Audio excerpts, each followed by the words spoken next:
right, welcome back on this Friday morning. This is our new segment, People Are Talking, and this has been 20 years since we first introduced you to, not us specifically, to Regina George and her clique, but at the clique, the Plastics. You remember this, Mean Girls. And today, many people are jumping right back into that high school drama as they head to the theaters to watch the new Mean Girls.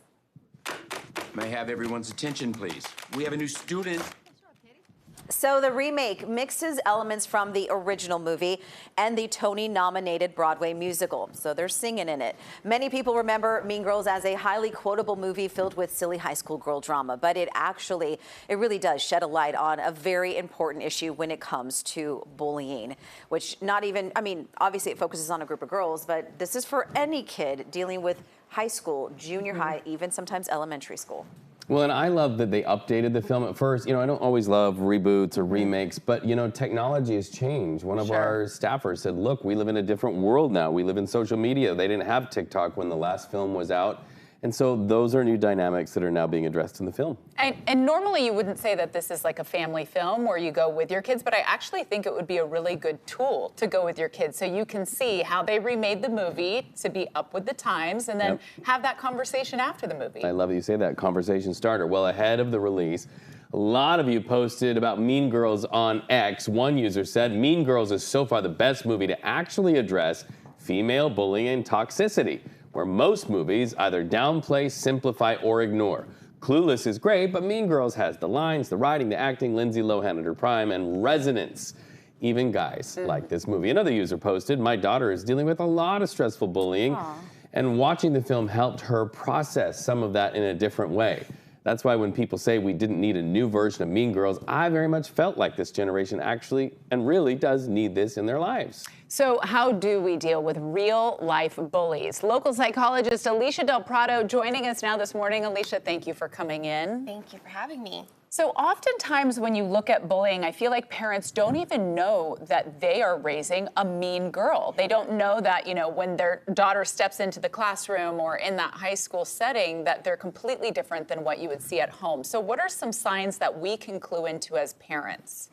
Definitely. I think that having that openness that bullying could happen and that my child could actually be a person initiating this is important for all of us to hold, right? No one wants to see their little girl or little boy as the one who might perpetuate this kind of behavior.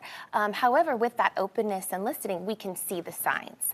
And so I think also to normalize, this is something that happens, and this might be something that you want to do, but also to explain why it's harmful. Harmful for the person being bullied, but also harmful for the person doing it.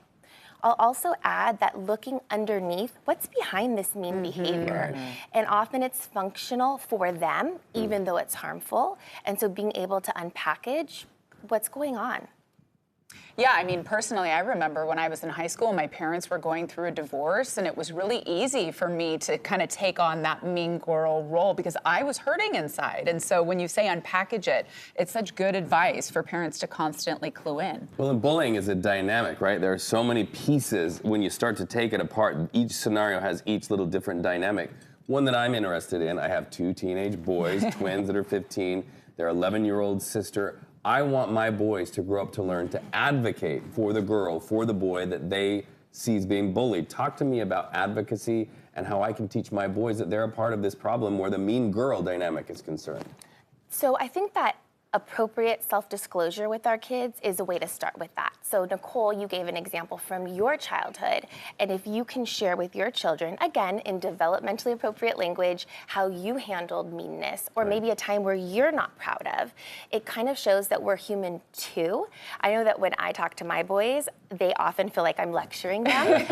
And so I've kind of learned to try to incorporate silliness or kind of my own humility, and then being able to give some examples like, oh, your sister experienced this, when it's not necessarily happening in the moment and being able to say, what do you think you should do?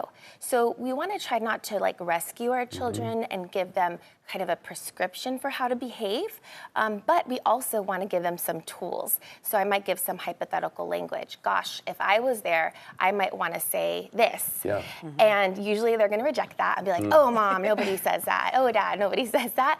And then it's a conversation starter. Oh, okay, well, what would you say instead? Do you think, I'm raising a fun, quirky theater kid. He's very confident, but he does struggle a little socially sometimes because he's just ready to get out there and be with friends and do things just a little differently. Yes. We've run into a few things here and there. Do you ever suggest that it's beneficial to reach out to the other parent who maybe your kids are having struggles with? I do. I think that it can be tricky. And I think that we have to be prepared that that parent might be ready or not ready for our conversation. And I also think it can be helpful to check in with our kids, depending on their age, to let them know, you know what, I think this isn't okay, and I'm gonna reach out to so-and-so's parent. So they kind of have a heads up. They might refuse it, but then again, it's our judgment as parents when we want to be proactive. And then I think that there's ways that we can lean in as parents so that we're not necessarily accusing that parent, that because I think we take it personal and they might shut down. So yes, I say lean in, and then also maybe kind of chat with a friend or someone else you trust about what are ways to broach this so that the person will receive it. Because at the end of the day, we're all on the same page, which is to try to get our kids, even with differences, to celebrate those differences and be respectful of them.